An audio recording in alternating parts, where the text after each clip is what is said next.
everyone, my name is Anaya Singani and I'm here today on behalf of MongoDB to walk you through a super fun tutorial. So, it is summer in New York City, and what does that mean? That means that we are having Aperol Spritzes with every single meal, at every single dinner, every single weekend. It is an Aperol Spritz summer. While I normally love adventuring through the city in search of what will perfectly fulfill my current craving, there are certain months where I absolutely refuse to spend any more time than necessary outside. At night during a New York City summer, we are lounging, and with lounging it means that we want our Aperol Spritzes as close as humanly possible. So let's use MongoDB Geospatial queries, MongoDB Vector Search, and the Google Places API to help us figure out where the closest Aperol Spritzes are from our starting location, while using semantic search to help us get the most out of our queries. In this tutorial, we will use all the platforms I just talked about to help us figure out where the closest Aperol Spritzes are when we are located in the West Village neighborhood of New York City, while also searching for ones that match our semantic query of quick service and outdoor seating. So before we begin this tutorial, let's just go over some of the super important platforms that we are going to be using. What are MongoDB Geospatial queries? They actually allow you to search through your database based on geographical locations. This means that you are able to find different locations such as parks, museums, restaurants, just based off of their coordinates. In this tutorial, we will actually use MongoDB Geospatial queries to search the locations of places that serve Aperol Spritzes from our Google Places API. And then, of course, what is MongoDB Atlas Vector Search? So MongoDB Atlas Vector Search is a way of searching through your database semantically or by meaning. This means instead of searching based on specific keywords or exact text phrases, you can retrieve results even if a word is spelled wrong, or retrieve results based off of synonyms. This will work out really well for our tutorial because we can search through the reviews that we receive from the Google Places API, and then we can see which ones match closest to what we're looking for. So let's get started. There are a handful of prereqs that are required in order to be successful with this tutorial. The first prereq, of course, is an ID of your choosing, and I have decided to use a Google Colab notebook. So please feel free to run your commands directly from the notebook. I'll be linking it in the description box below as well. Then the second one, of course, is a MongoDB Atlas account. We will also need a MongoDB Atlas cluster, and the free tier works perfectly, so instructions on how to set that up will be in the description box below as well. And then we will be using a Google Cloud Platform account. Please create an account and a project, and then we will kind of go through everything together, but set up your account and your project first. And then you will also need a Google Cloud Platform API key, and you will need an OpenAI API key as well, because that is how we are going to embed our location reviews so we can use it in MongoDB Atlas Vector Search. So once your MongoDB Atlas cluster has been provisioned and you have all of your API keys and everything else in a safe place, we are ready to begin. All right, so our first step is just to create a project inside of our Google Cloud account. And this is so that we can ensure the use of the Google Places API to find all locations that serve Aperol Spritzes inside of the West Village. So once your project has been created, it'll look like this. Please make sure to set up your billing account information on the left-hand side of the screen. And you can set up a free trial for $300 worth of credits. As you can see here, I still have my free trial going on. And so if you're just using this to try out this tutorial, please do that and save some money. So once your account is set up and you have this screen where you have a project name, your number, ID, also please keep in mind that you can't change your project name or the project ID, I believe, once it's been created, which is also why it says wine bars instead of Aperol Spritzes, because I originally wanted to do this with wine bars and then had a little pivot of my tutorial.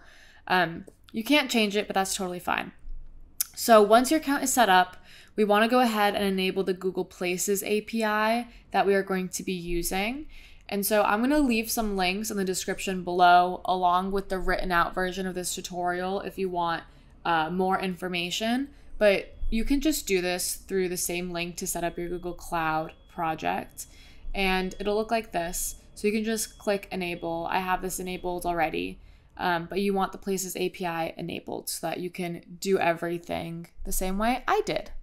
Once you do hit enable, it will come up with your API key, and super important to keep this in a safe place and not to lose it because we will be using it a lot in our tutorial. Please make sure as well to not lose it or expose it anywhere. With every Places API request made, your API key must be used, and you can find out more about this through their documentation. So I highly recommend to just going through and getting familiar with the Places API and with Google Cloud if you've never used it before. So once all of this is in place, we can get started on our tutorial. So now let's head over into our imports and our API key setup. So we're first going to want to head over to this file. So please open it up or create a new one if you haven't used Google Colab before. And we just want to first install our Google Maps. And we want to install OpenAI as well.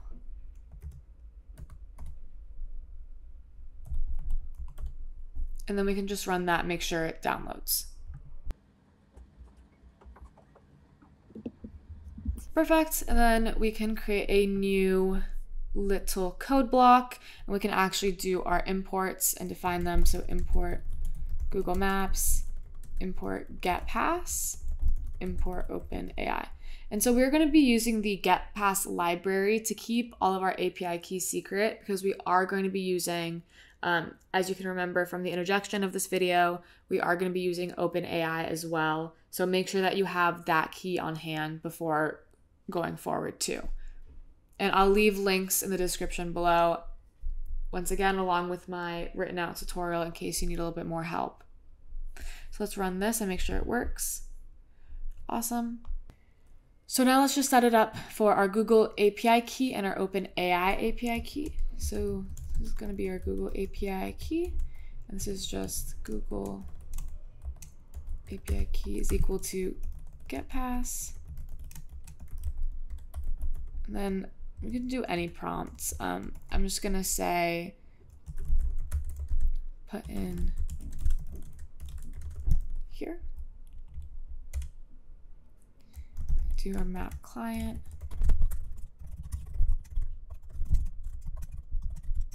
Okay, perfect. And now for our OpenAI API key.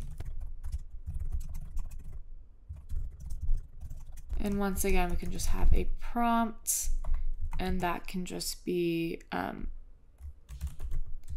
put in OpenAI API key here. Cool. So let's run that and then put in our API key. Okay, they're both in. Perfect. Now we can go on to our vector search embedding function setup. So we really want to set ourselves up for vector search success, right? So we first, of course, just set up our key, and now we want to establish our embedding function. So the nice thing about this tutorial is that we're going to be using OpenAI's text embedding 3 small embedding model because we are going to be embedding the reviews of our Spritz locations so we can make some really cool judgments on where we want to go. So let's create another code block. And first we want to set our key. We can do that like this. API key. And then the embedding model that we are using, once again, is just the text embedding 3 small model. And then we can define our embedding function. So we can just do def get embedding.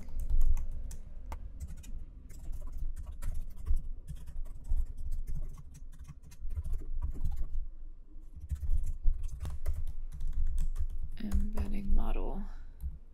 Oops. Perfect. And then we can just do return, not capitalized, response.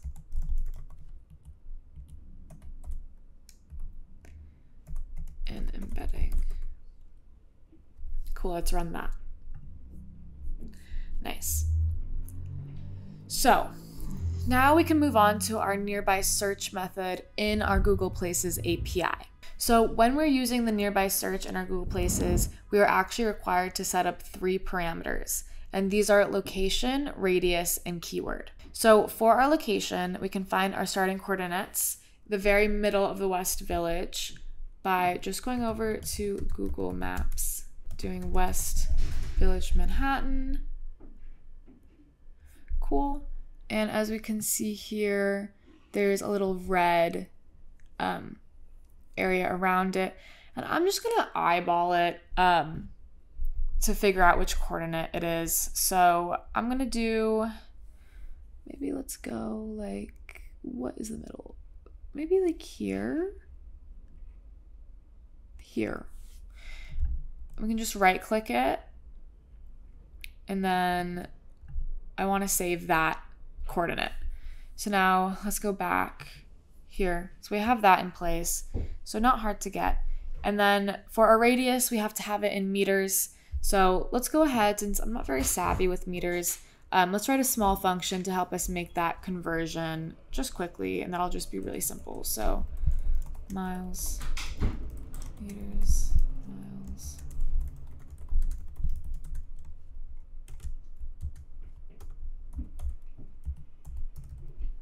Cool. Run that. And then our keyword is just going to be what we're hoping to find from the Google Places API, which is Aperol Spritzes. So we can go here and go middle of West Village. And this is where we put in our coordinates. So I can paste it in there.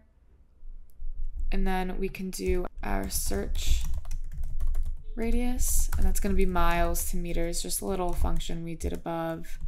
And it's because if we look here again, we can see that West Village is not very big.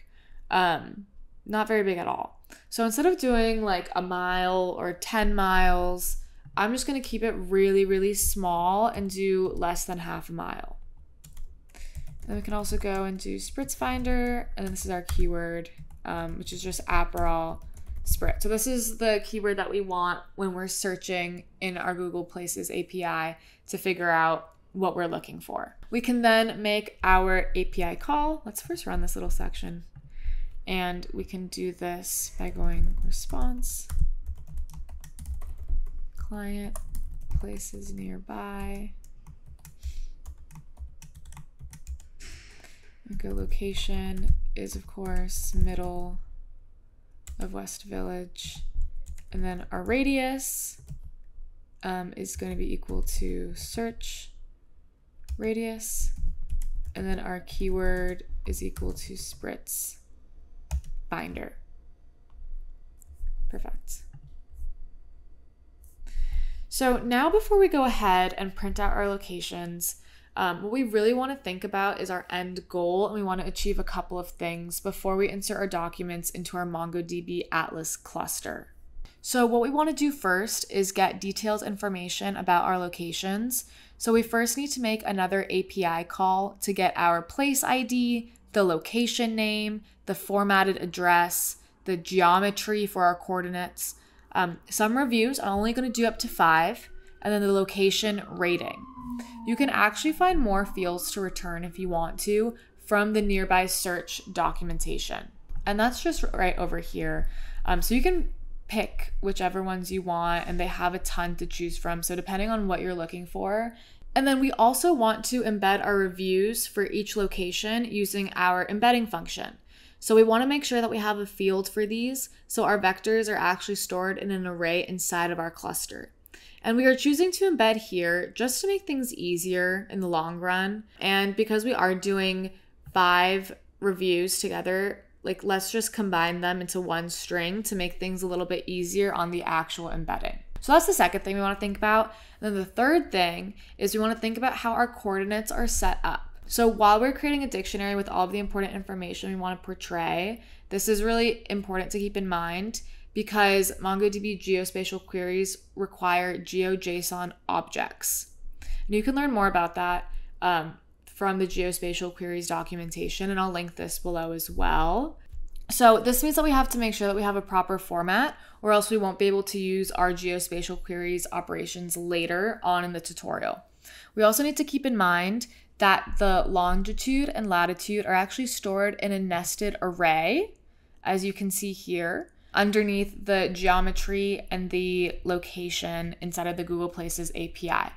So this means that we can't just access it from the top level. If we want that information, we're gonna have to do some magic first. And yeah, you can see that here. So with these three things in mind, let's get into it. So first, of course, we wanna find the information that we want, right? So we wanna go Spritz locations is equal to that. And then for location in response results. Let's just do location detail, client place. Cool. And here we're gonna just do place. ID is going to be equal to our location. So this will return the place ID of each restaurant or bar or lounge, whatever comes up with when we search. We can do our fields, and that is going to be like this. So name, the address, and that's a formatted address. And all of these I took from the documentation to figure out how we're going to make this call. So to get the information that we want. And then geometry, that will be for the coordinates. And then we want to do reviews. And then we also want the rating. Okay, and then we want the specific details. So that's going to be location, detail, results. Great. And now we want to embed the 5 reviews. So we can do location reviews.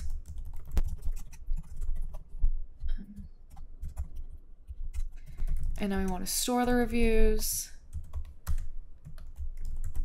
And if you decide that you want to do this later on, you can totally do that too. I'm just doing it up here to make it a little bit easier for myself in the long run. But if you prefer to do it later, you totally can. Reviews, and then we want 5. Cool. And now this is our join reviews is going to be equal to store reviews. Now let's generate our embeddings on our reviews. So we can just do that with one line. Reviews is equal to get embedding and then joined reviews. So once again, we know that the longitude and the latitude is nested inside geometry and location, right? So let's grab it using .get, and then we'll format it exactly how we want. So we can go geometry, and that's details, get geometry. Awesome. And then location is also nested.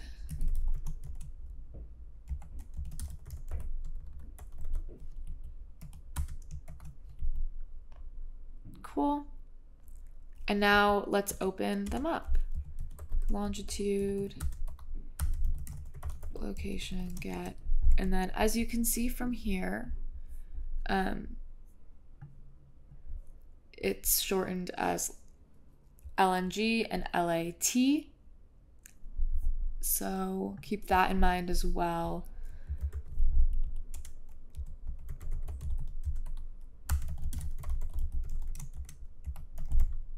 Perfect.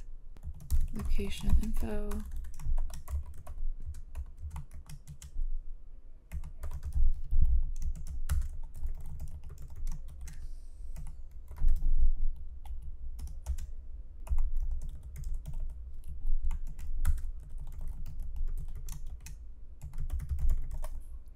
Then formatted address.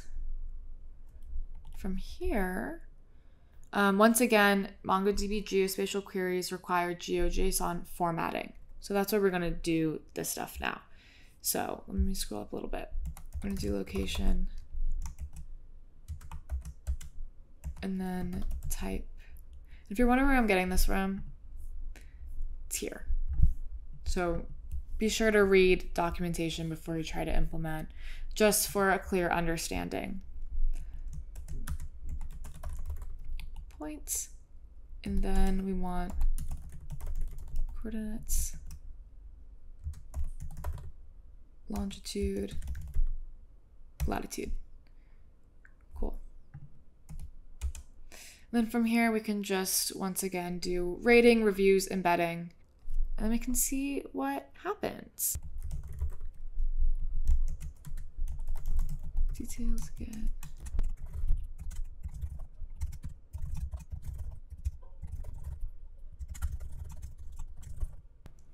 Perfect. And we can just location info. And this is, yeah, there we go. Okay. Let's run this, make sure there aren't any errors, and then we'll go ahead and we'll print out our output and see what our Spritz locations in the West Village neighborhood are. And then we can also check and make sure that we have a newly developed embedding field that will contain our embedded reviews. So we can just print it out. I'm just going to do this in another block to make things a little bit easier. For location in Spritz locations, we want prints name, location, name. And this is just to make everything like nice and pretty, of course, when we print things out. Location with address, and then coordinates.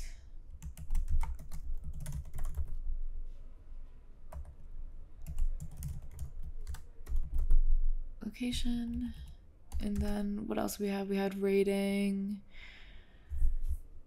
rating and reviews. Okay, so we can do rating.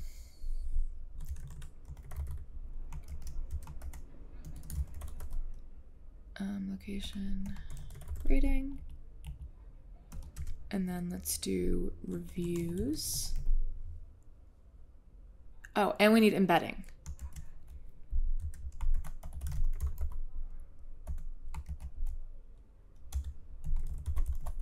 Reviews, and then embedding, and that will be the last one. And we can do that same way as before, embedding.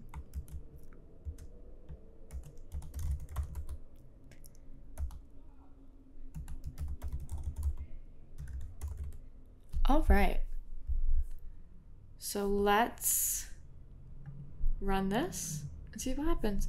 Awesome. So as we can see here, we have everything in our area, in our West Village area. And it has the name of all of these places that came up when we searched for Aperol Spritz. We have the coordinates that are telling us exactly where it is. We have the rating of each place. And we have all of our reviews, which is fun, so we can see everything in here. And then I believe if we scroll over, yes, if we scroll over, we can see the embedding as well. It's kind of hard to show on this screen. And let me make this a little bit bigger. It's a little bit hard to show on the screen just because there's so much information. But the really cool thing about this is once you use the Google Places API and you have all this information, you can go ahead and do a lot of other really fun and cool stuff with it. So now that we have everything, let's go ahead and insert them using our PyMongo library into our MongoDB Atlas cluster. And so hopefully by this point, you already have a cluster in place and you have a project made in MongoDB Atlas. If you need help with that, I will be leaving links in the description box below. But so far, we don't have anything in our Aperol Spritz finder right now, but we will in a second. So let's go back over here. let's first install PyMongo. So pip install PyMongo. Just run that, make sure it works. Oh, and also, while it's downloading, make sure that you go over here and you get your connection string, because otherwise you won't be able to connect to it, of course. And to do that, you can just click connect, and then you can do it with the driver, with Compass, however you want to get your connection string. But make sure that that's copied and saved to the side, and that you don't lose it, you don't share it. It's sensitive information. Great. So let's go over here and we'll do from PyMongo import Mongo clients, and then let's set up our connection string. So connection string, we're going to be using getPass again for this, just to keep things private. It's not good to hard code in your connection string or your API keys anyway, so this is just good practice. Perfect. Cool. So now we can actually name our database and collection anything that we like, because nothing's going to be developed until we write to our database. So we can just go database is equal to client, and I'm naming mine Spritz Summer. You can name yours whatever you like. Collection is going to be equal to database. And this is Spritz locations to West Village. So now let's go ahead and let's insert our Spritz locations and all of this information that we just found out about. So collection dot insert many Spritz locations. Let's run that. Oh, enter the connection string. Enter our connection string. Oh, Mongo client. Let's run that again. Okay, nice. That worked. Perfect. So let's go and just double check and make sure that everything was written in correctly in our database. So we can go over here, refresh it, and we can do browse collections. Yay, and as we can see, all of our locations that have spritzes have been properly put into our cluster, and they have our reviews, they have the embeddings of our reviews, they have the name, the address, the rating, so that's fantastic. Cool. And of course the coordinates as well, because we are going to be using that for our geospatial queries in a little bit. Also, make sure to double check that this is an array of 1536, and make sure that your coordinates look like this. So now you probably have the question, since we're going to be using both vector search and geospatial queries, which one comes first? Both of these, if we're looking at them simply from an aggregation pipeline operator, they need to be the first stage in their pipelines. So to kind of do a little loophole with this, instead of making one pipeline, we are going to create two pipelines. So first I normally search for what I'm craving, and then I see how far away it is from where I currently am. So let's keep that mindset, and let's go in with MongoDB Atlas Vector Search first, and then do geospatial queries later. So first, let's go ahead and do our MongoDB Atlas Vector Search, and we have to first create a vector search index. So we want to do this inside of MongoDB Atlas, and you can follow along with the vector search documentation that I'm going to include below. But to do this, you want to actually go to our cluster, and we want to create a search index.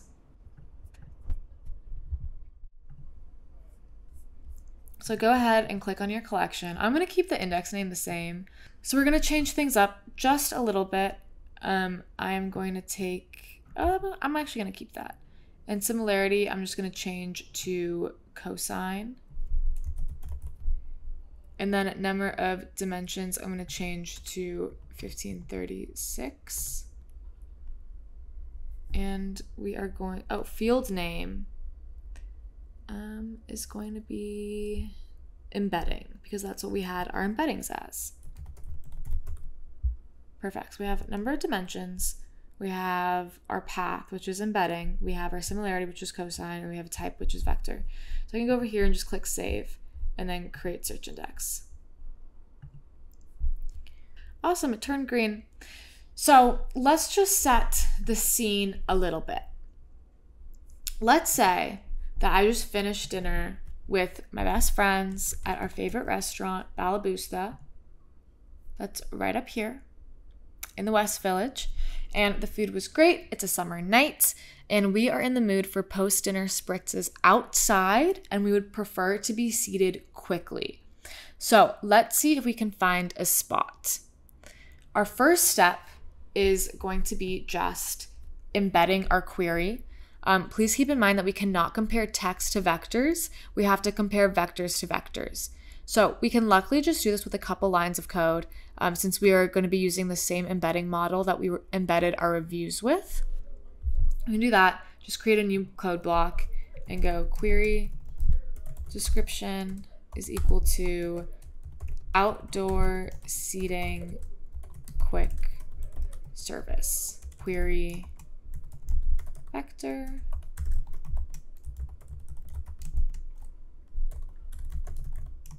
Query description. Cool. I'm gonna run that. And now let's build out our aggregation pipeline. So we're going to be using a $geoneer operator in our pipeline next. So this means that we want to keep the IDs found from this aggregation pipeline. So we don't search through everything. We just search through our sample size when we're trying to figure out the distance, right? So first step is to figure out which ones from our Google Places API contain outdoor seating quick service. Our next step is to use our geospatial queries to figure out how far away the place is from us. Let's build it out. And go Spritz near me vector. So our first one is of course going to be vector search. Once again, vector search has to be the first in any pipeline built, and geospatial queries has to be the first in any pipeline built, which is why we're creating two pipelines. So we're doing vector search first, and we're going to be doing our index, and I believe the name of our index was vector index. Awesome. So we can do, if you change the name, please carry that through. I recommend not changing the name. I don't think there's any need to, but if you would like to, please make sure that you carry it down. We have query vector, and that is just query vector. And then for number of candidates, I'm just going to do 15. And you can do more if you like, but I'm just going to keep it as 15. And then the limit, we're going to limit it to 5 from our 15. And now let's do a project field. So this is just saying what we want to see out of our outcome, right? So this is saying from after finding everything using vector search, like what do we want to get from every single document? So that's just going to be, we want the ID. Normally, you don't really need the ID, but we need the ID here because we need to keep it in place for when we conduct our second aggregation pipeline, and we're going to have to find the places using the IDs. So this is very important. Normally, we zero it out, but this tutorial is special. And of course, we need the name of the place, so that's going to get a 1 as well. And then we do want the rating, and then reviews. We want to see the reviews as well. So let's run this and see if it works. Okay. And now let's go ahead and let's print out the results and see what happens. So Spritz near me vector results.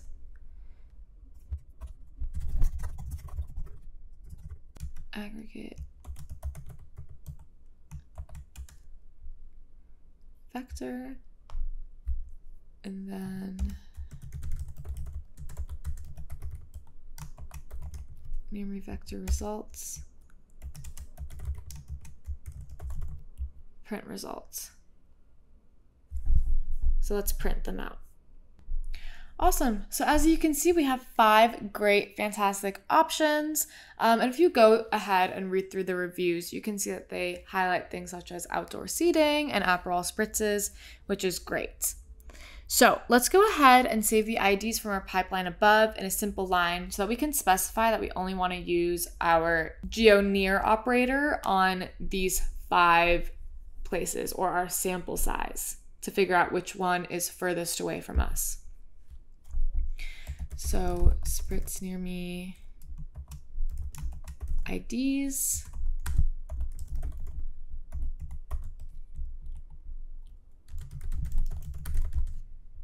For result in Spritz near me vector results.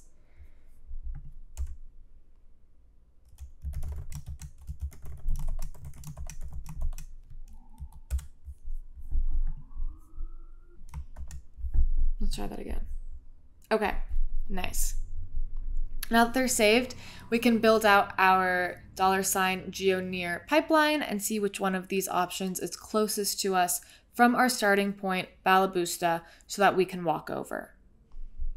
So to figure out the coordinates of Balabusta, we can search for it and then scroll over and we can right click and save the coordinates. Just make sure that they're in the proper order. I'll show you when we go through it. But the first thing that we want to do is we want to create a 2D sphere on our location field so we can put a 2D sphere index on our collection. So we can do that with collection create index. And this part was taken from the documentation. Yeah, here, 2D sphere. And I'll, once again, keep this in the description box below. So create index. And we want location, 2D sphere. Cool. And now let's create our pipeline with our query specifying that we only want to use the IDs of the locations that we found above. Do Spritz me geo, because this is our geospatial query.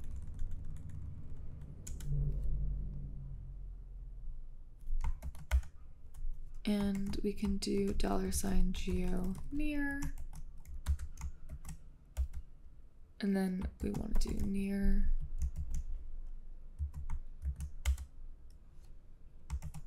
type points and then coordinates. So this is where we can copy and paste these in, but you need to switch these just to make sure that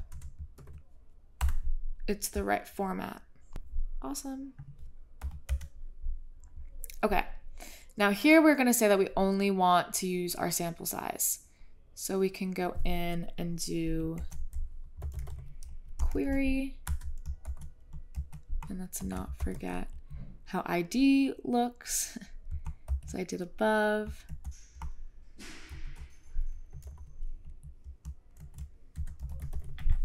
And Spritz near me IDs. So now we want to do a min distance and a max distance. So our minimum distance is going to be 100, and then our max distance can be 1,000. And spherical, true. And then distance field dist calculated. Cool. And then once again, we need to project because we want to make sure that we're only seeing what we want to see. So we can go here and do project.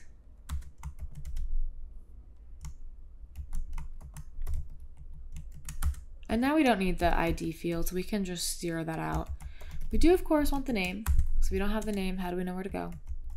Same with the address. And the rating, that way we can figure out which place is best. And we also want to see the distance calculated to see how far away it is. And that's it for that. So let's go ahead and use the limit operator just to limit it down to 3.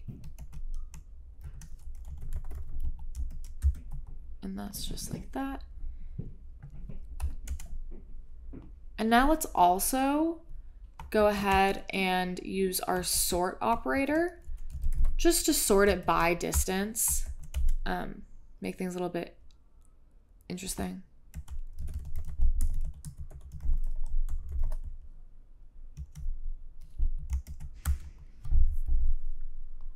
All right, let's run that, see if it works.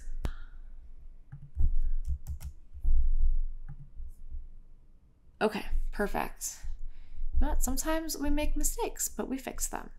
So let's print this out and see what we get.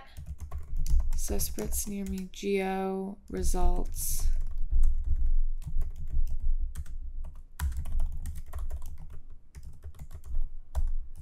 Aggregate near me geo.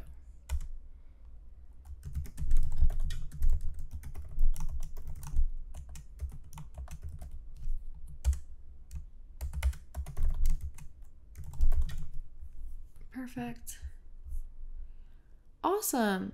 It seems like the restaurant that we are heading over to is going to be While We Were Young Kitchen and Cocktails, because it is only 456 meters away.